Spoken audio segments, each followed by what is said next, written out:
Dear students, in previous lecture we discussed about main dimensions of armature like core length and armature diameter. We have seen what are the factors to be considered for choice of core length as well as armature diameter, and what are limiting factors for design. Now let us discuss pole proportions for DC machine, and in this you will be studying uh, what are advantages of circular or rectangular pole or circular pole, what are usual values of L by 2 ratio, okay, and what are limitations of circular pole which is solid in section or laminated core for square and rectangular section. Okay, first we'll discuss what happens to requirement of copper, volume of copper required, field copper losses when designer choose circular sections for pole, right? See, if you observe this image, you will come to know, depending upon shape of pole, this is pole body, okay, and on this pole field winding is done, and whatever field winding is done on the circular pole, its length, generally we call it as mean length of field winding. That length of mean turn of field winding, it depends upon shape of pole. When circular poles are used, length of mean turn of winding, field winding is less compared to either square or rectangular pole with circular pole. But what happens if designer choose circular pole?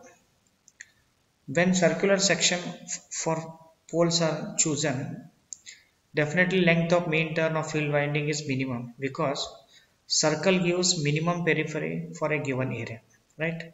And because of this, for circular pole section, definitely there will be reduction in cost of copper, and same time, due to reduction in length of mean turn of winding, field copper losses are also less, because uh, resistance of winding depends upon length also, and once length of mean turn of field winding decreases, resistance also decreases, and that results into reduction in field copper losses. But when circular pole sections are used, then circular poles must be designed using solid casting only. Laminated casting is not feasible, or it cannot be done in case of circular pole section. Hence, this is one of the limitation or limiting factor to decide circular section for pole. Though this section for pole design gives minimum cost for copper as well as less copper losses, but problem is thin laminations cannot be done for making stacks of that pole section when circular poles are used. Okay,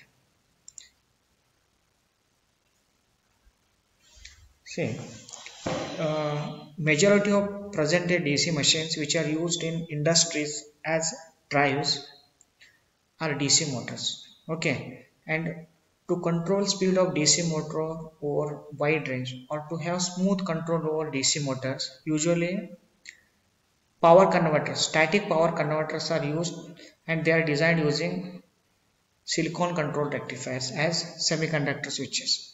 And whenever any drive, DC drive, is controlled through power converters, due to switching action of semiconductor switches, they generate lot of harmonics, and harmonics have frequency which are highly objectionable in terms of core losses, because hysteresis and eddy current losses are function of frequency, and when DC motor is fed through converters, say even if AC supply is available, to obtain DC supply, control rectifiers are used, and once that AC is converted into DC, before it is feeding to motor, some filters are designed, but though filters are put after rectifier, but some ripple content will be present, some harmonics will be present, or some harmonics will be injected into magnetic circuit of DC machine due to switching action of converter. Hence,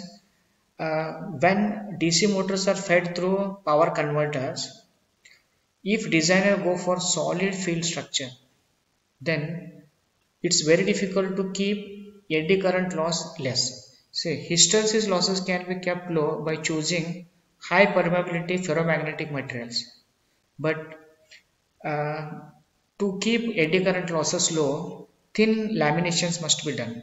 That core must be designed with n number of laminations in the stack form. Okay, hence solid field structure cannot be used in machines which are fed through power converters. Okay, because definitely there is increase in core losses, and because of this there is even commutation problems comes into picture. Okay, hence laminated field structure is must on account of operating condition to improve operating conditions of machine, to have better operating performance from machine, though they are fed through static power converters for control purpose. Instead of solid field structure, pole must be designed with laminated field structure. And if laminated field structures are to be developed, circular section of pole cannot be used. Hence option left is either use of square section or rectangular pole section. And if you compare length of mean turn of winding of circular section and rectangular section, in case of rectangular section, length of mean turn of winding will be more than circular section. Hence usually square poles section are preferred. They give minimum cost of field winding because length of mean turn of square section will be less than rectangular section for laminated field structures. Okay, so this image shows how poles are designed and pole shoes are developed by using laminated cores.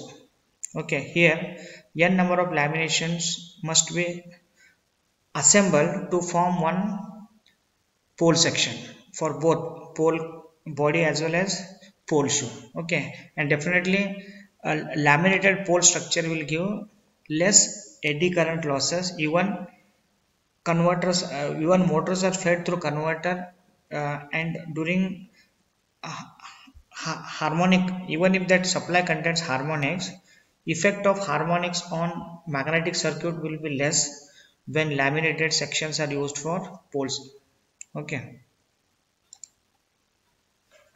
say in square section, then what is width of pole body and what happens to length of pole? Okay, in a square section, width of pole body is equal to length of the machine. So this figure shows when width of pole body is taken as width of core length, then square section will give equal width for pole body as well as core length. Okay, so referring this figure, BP is equal to L for square section, right? As the width of pole body is 0.45 to 0.55 of pole pitch, a square section for pole would result in machine of short core length. For this value of pole pitch tau for square section, whatever pole is designed, that results into short core length, because even length of pole also decides length of armature. Okay, that's why if this ratio pole pitch is maintained for square sections, then that machine overall length of machine will be less. But sometimes manufacturers use core length which is even twice the width of pole body. This is one case. Another case is length of pole body is 2 times its length of pole is equal to 2 times its width. Okay, in that case L equal to BP to 2 BP. BP is width of pole and L is length. Okay, then this is equal to 0.452. Here this pole pitch shows 0.45 to 0.55. But when core length is 2 times the width of pole, then L is 0.452 to 1.112. Hence, L by tau ratio is 0.452 to 0.11. L equal to 0.452 to 1.112. Therefore, L by tau is 0.45 to 1.11. And usually, ratio L by tau lies between 0.7 to 0.9. Okay. Some designer prefer a square pole face also. So, square pole face means value of pole arc B is equal to length of pole. This pole arc is equal to core length for square pole face. Okay, L equal to B, and this psi is ratio of pole arc to pole pitch, and L equal to 0.642 to 0.722. 2 is pole pitch. Then what is value of ratio of pole arc to pole pitch? Usually ratio of pole arc to pole pitch lies between 0.64 and 0.72. Okay. See, when designing a range of DC machines, the armature diameter should be so chosen that as many ratings as possible can be obtained with same diameter. So this is very important factor to be considered for any machine. To decide frame size for the machine, see, manufacturer cannot manufacture machines of different diameters. Different axial length may be possible because making thin laminations with different slot numbers for given diameter, once it is fixed, then designer may change output depending upon change in main dimensions by changing only axial length.